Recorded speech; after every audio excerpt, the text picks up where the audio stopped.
Machiegni chendo poden mar migago wadhi weche mag somo riwruok ma jonyuol koro kwayo jopuonj madongo mondo rang jopuonjre mapok otieko chulo omenda mar somo kod wang' mamuol e kinde ma yawo skunde. E twak ma jakom mar riwruok mar kaunti ma Kisumu kod Ramogi TV okoni piny owacho pok oro omenda duto ma dwarore kata bed ni chako tam mar 3 kendo nyalo chuno jopuonj madongo mondo riemb jopuonjre pacho. Gino mokwayo mondo kik timre gikwayo horuok kendo seyo medo omenda mar somo e tok chik. Tam mar 3 chuok en jumbe 9 kende to kae ma wadhi time penj mar mogik mar jo grade 9 to kod jo form 4.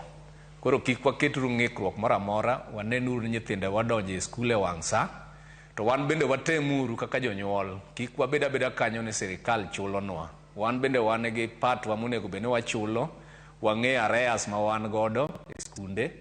Watemuru kabisa mondo wachul pesa ni e wang' sa mondo running mar skunde wa odhi mayom, ma kik jotelo mag skul bed gi ng'ikruok moro ma chunogi ni mondo gidwok nyithindo dala.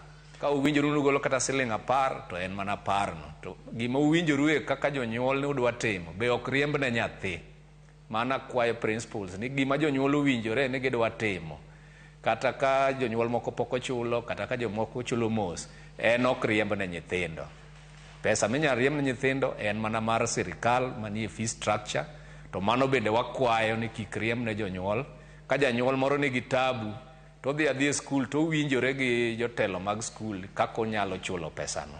Sipunde be koro sani take advantage ni pesa ioro matin kendo ko nwagoyo koko ni mondo pesa oro in time, koro giore in time to giore matin. Koro nitie levies kaka academic improvement, nitie mek infrastructure magedo, nitie gik mang'eny miketo kata mek pitiegi. Mae miyo nyithindo mae kuom anyuola ma ok nigi nyalo ok nyal dhi e skul. E kinde ni ma nyithindo dok